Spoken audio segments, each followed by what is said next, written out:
BYRNE, Glenavon's longest-serving player since the Second World War. This afternoon at half-time, the Glenavon chairman Adrian Tier unveiled a portrait of Paul in the Glenavon boardroom. He's now on the wall alongside such greats as Wilbur Cush, Jimmy Jones. What's your reaction to that gesture, Paul?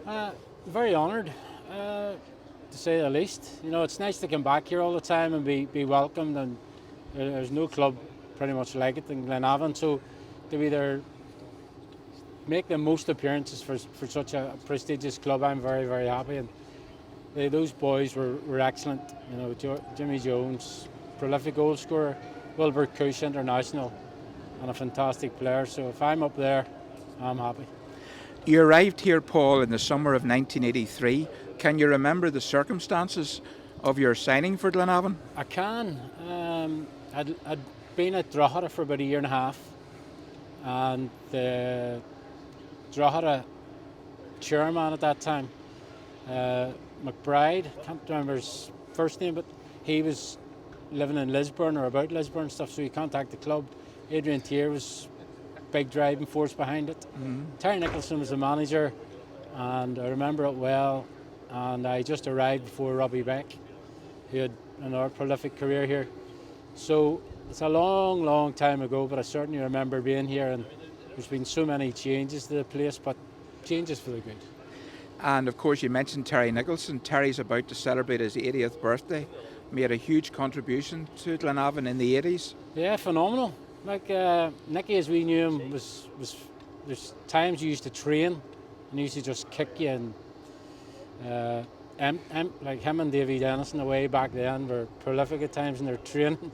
They were hammering each other, and Nicky joined in all the time, and he helped my career, there's no doubt about that. I have a lot of time for Terry, and long may he continue. He's 80, and I know he was playing football there up to the last few years, so he's just a man passionate with football, and it came out when he actually managed that he was passionate about himself and about Glenavon, and yeah, it was good for me. And in the late 80s, Glenavon began to emerge from the doldrums.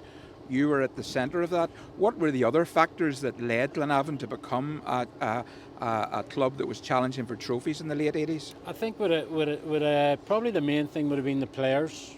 They acquired good players back then. Earlier days, Glenavon hadn't got the money to afford to bring good players. At the end of the day, players win matches, George. Mm-hmm.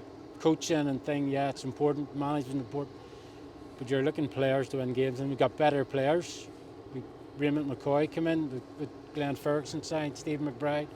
They were all good players. We built around that, and Glenavon spent a lot of money. And at the end of the day, if you look at any league in the world now, all the top teams are paying all the big money. Man City, Arsenal are now starting to pay. And that's where even in the Irish League now, the full-time teams paying the big money, they're all at the top.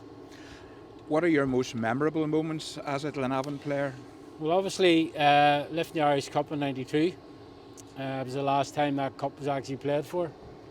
They changed the cup after that, and then all the European games. Loved the European games. Probably Bordeaux would have been my big moment. I thought Glenavon were fantastic. Held them to 0-0 here, and then 2-0 out there against some of the best players in the world at that time. So Bordeaux was the big one. Then we played Werder Bremen. Anything in Europe was really, really enjoyable.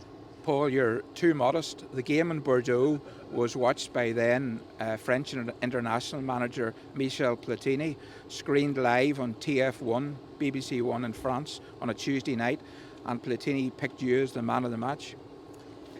Yeah, well, it's always, Platini's some player. I mean, like, he was a legend in his time, and it's always nice to be recognised by somebody who's so good. So yeah, it was a privilege. I know there was talk back then, maybe going to Bordeaux, but anyway, it never materialised. The manager changed between the game here and the game in Bordeaux, which probably didn't help me.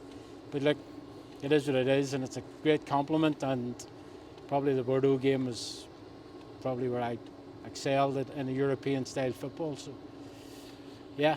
Go back to 1992, Irish Cup final against Linfield at the Oval. Stephen McBride and Glenn Ferguson two of the greatest players ever to play Irish League football, let alone play for Glenavon, both injured and unavailable. How did Glenavon beat Linfield that day? Yeah. As the old saying is, when one man drops out, somebody else can step in and make a hero for themselves. And that certainly happened with Jared McMahon. Like after that game, he went to Spurs. He took his chance. We just fought hard. We played hard. Blues went 1-up and we came back. Ended up beating them, and I'll never forget they scored in the last couple of minutes for a handball. And it's all about the will to win. And Jared McMahon stood up and took his chance. And Jeff Ferris played really well, scored as well. So when people are injured, it gives other people a chance, and those two boys certainly took their chance. The other memorable aspect of that final, of course, was the enormous crowd. Tell us a bit about that. Yeah, the crowd was huge, and there was a great atmosphere at the game. And possibly the thing that changed the game for Linfield was when they invaded the pitch. We weren't playing well.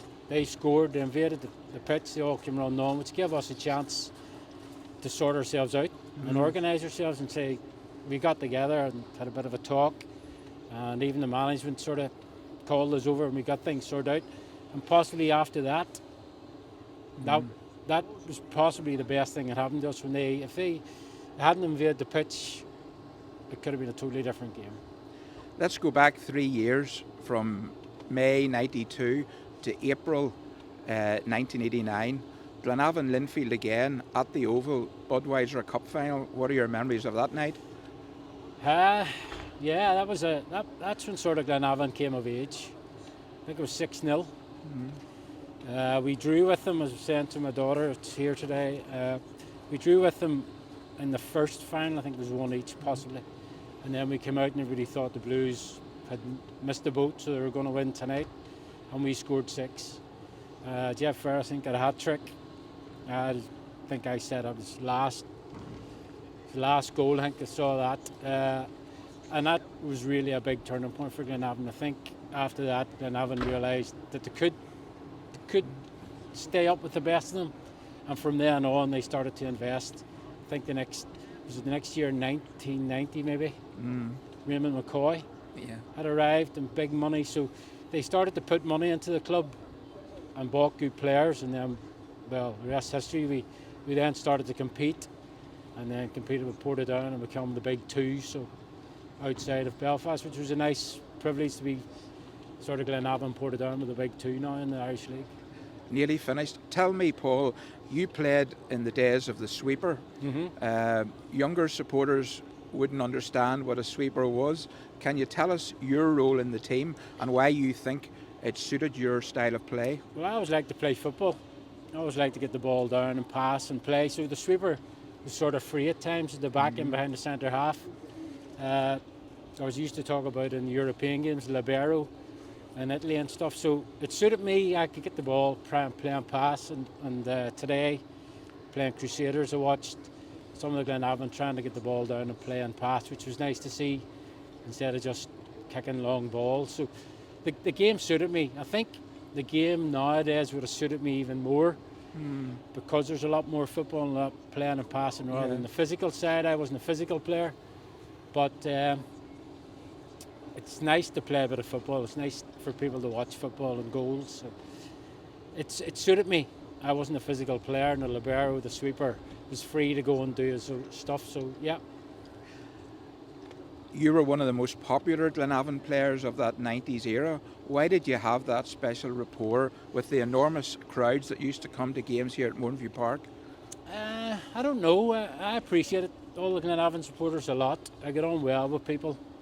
I'm a school teacher, and I get on well with my pupils. And so I just like the interaction with people. I like being nice, and people are nice to me. So people are nice to me, I like to be nice to them.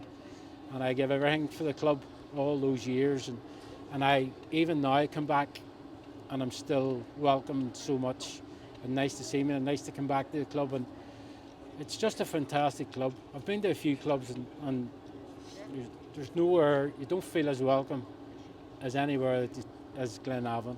Like I can drive in the gates and I know I'm always welcome. So it's a great club for me. It has been a great club, and I put a lot into Glenavon, but they've put a lot into me too. Paul, finally, just on behalf of all Glenavon supporters, and I was privileged to watch virtually all of your 668 games.